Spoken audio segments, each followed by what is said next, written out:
Day 757 of the Ukrainian War Map, also known as the Russo-Ukrainian War. Juzzie here, and today is another update as I take a simplified and down-to-earth approach to some of the most important happenings on the ground in Ukraine. So starting off, we'll take a look at those Russian losses, as currently Russia sits on more than 434,000 military personnel losses, which represents an additional 870 in the past day.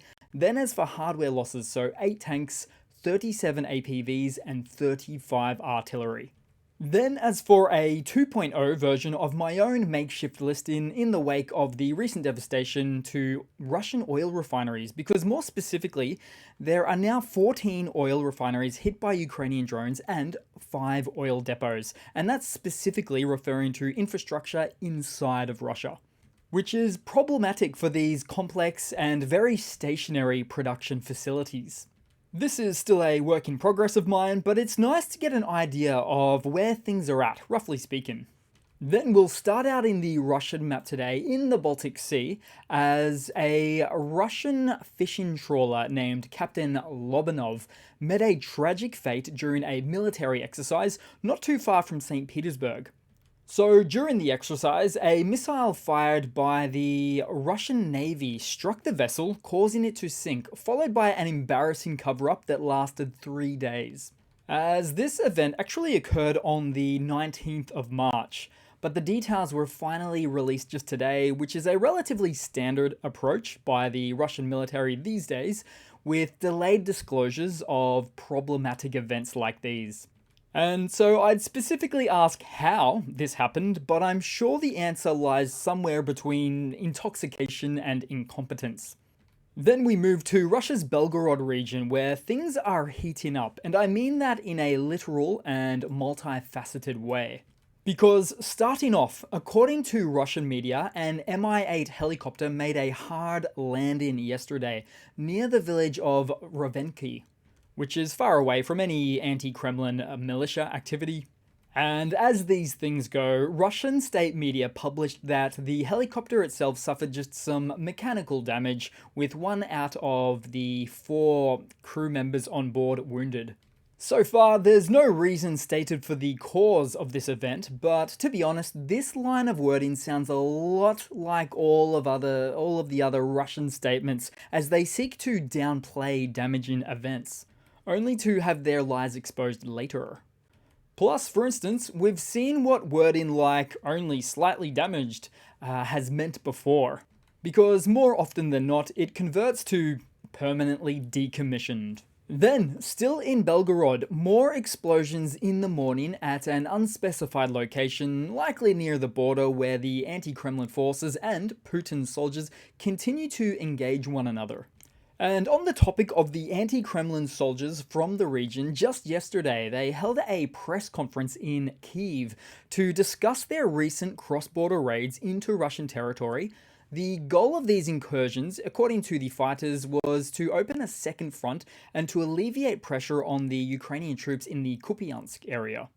So the commander of the Russian Volunteer Corps, alongside Alexei Baranovsky from the Freedom of Russia Legion and a masked soldier from the Siberian Battalion, claimed that their operations had stabilized the front and disrupted Russia's alleged plans to advance further into the Kharkiv Oblast.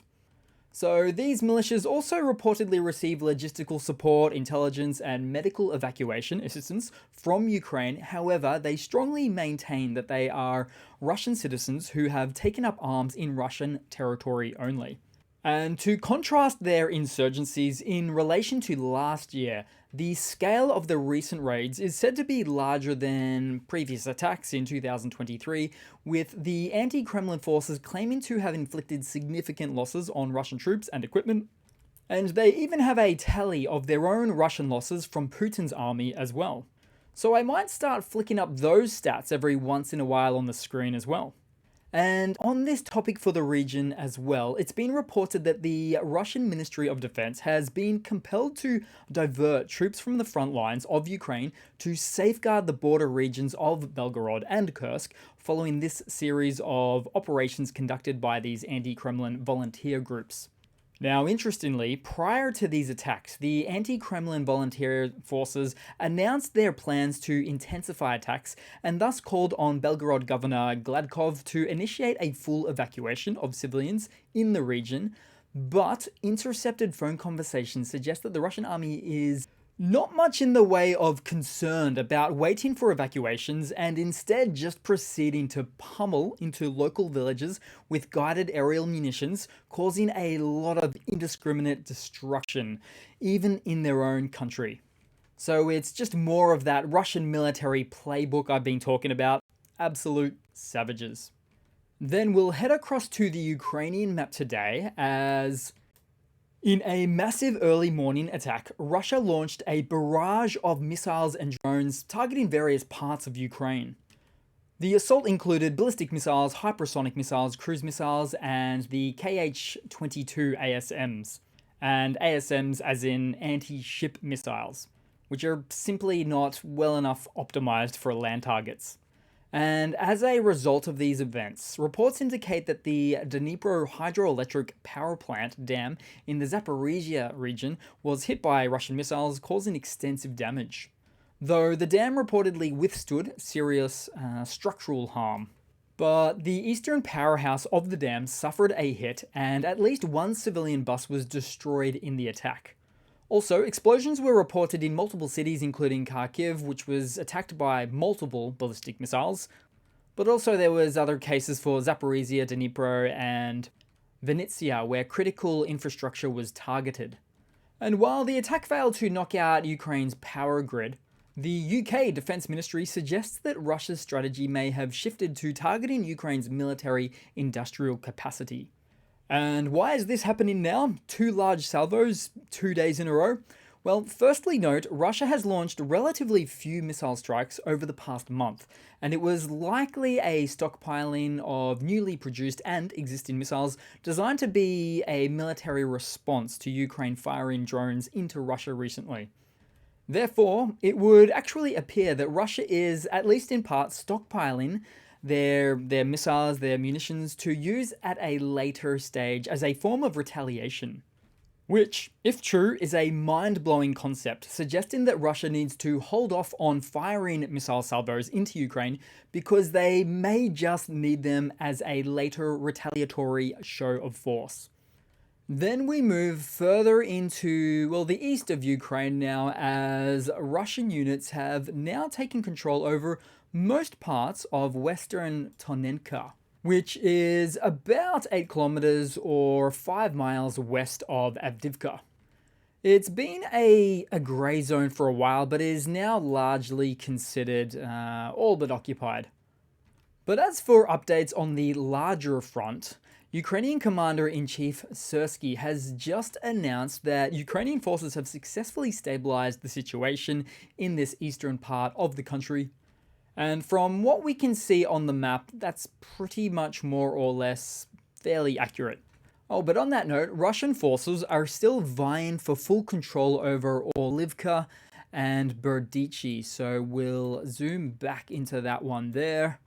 Now, Syrskyi previously reported that Ukraine was facing an ongoing ammunition shortage, which likely contributed to the fall of Avdiivka, and so the stabilization of the Eastern Front is a significant development for Ukrainian forces who have been battling it out against Russian advances in the region for months.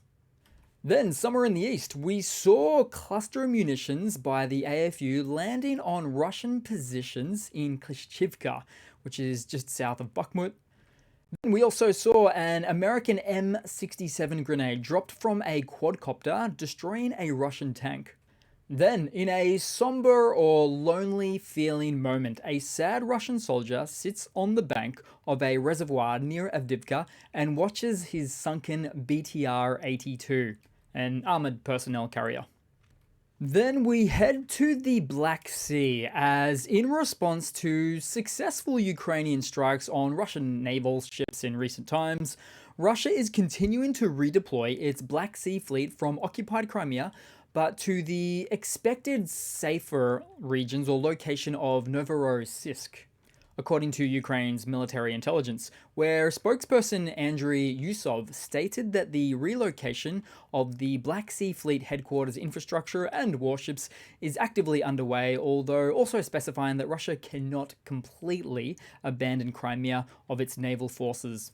But even with Russia losing 33% of its Black Sea fleet, the supposed safer waters of Novorossiysk are by no means a guaranteed safety measure. As it was just last year, in August of 2023, when Ukraine sent a number of small naval drones and aerial drones this way, hitting the Olenigorsky Gonyak landing ship that was later seen listing back to port.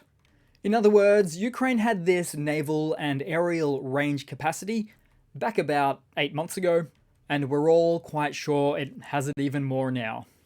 Then headed across to some news for the day. So in a recent revelation, Ukraine's Minister of Strategic Industries disclosed that the country has successfully deployed a domestically produced missile capable of striking targets at over 640 kilometers away, or about 400 miles.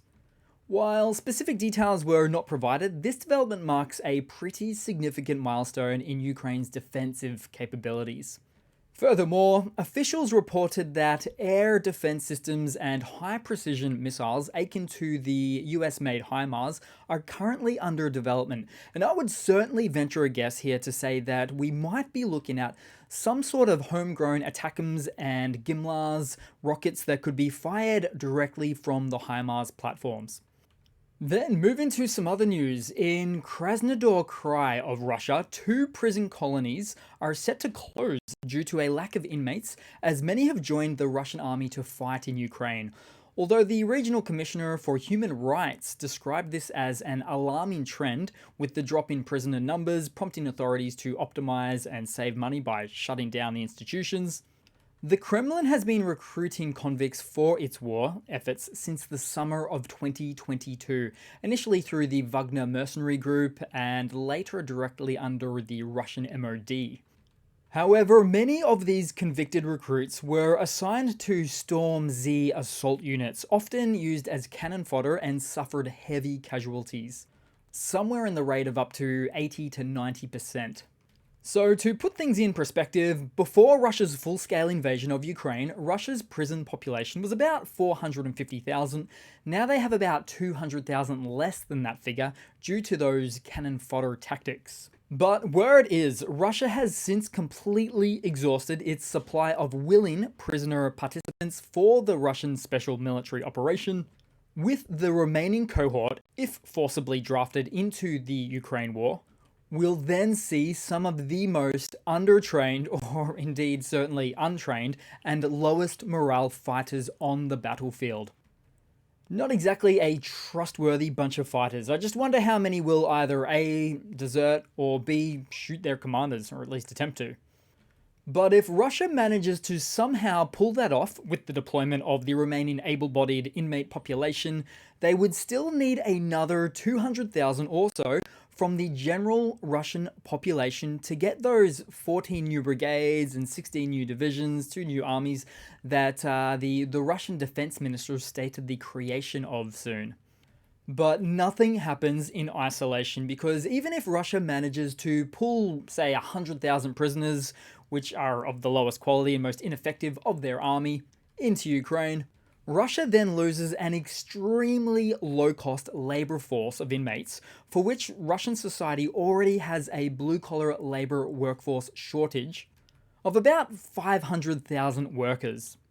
In other words, it just adds one more notch on the belt of the ever-growing demographic collapse that is currently in the making for Russia, happening in real time due to Russia's botched invasion of Ukraine. Then headed across to a quick funny to round it all off for today, guys. So this is some satellite imagery from a few weeks ago, but only released much more recently, showing a silhouette of a Russian Kilo-class submarine drawn in the port of Novorossiysk, which, by the way, is the exact same port I mentioned earlier that has no guarantees of safety with its naval forces. Ah, Russian ingenuity at its finest. You see, In the modern age, surveillance and reconnaissance technologies and weapons platforms use various spectrums like radar, infrared, and synthetic aperture radar that can easily differentiate between a real object and a painted decoy.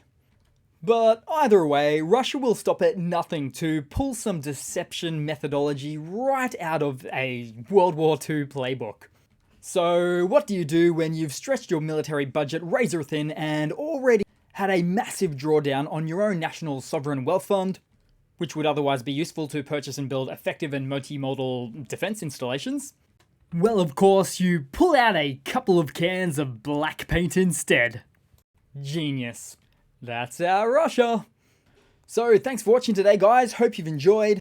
Thanks for all of the likes, the shares, and the comments as we continue to spread these messages. And yeah, I do hope to see all of you guys there in the next one. Cheers.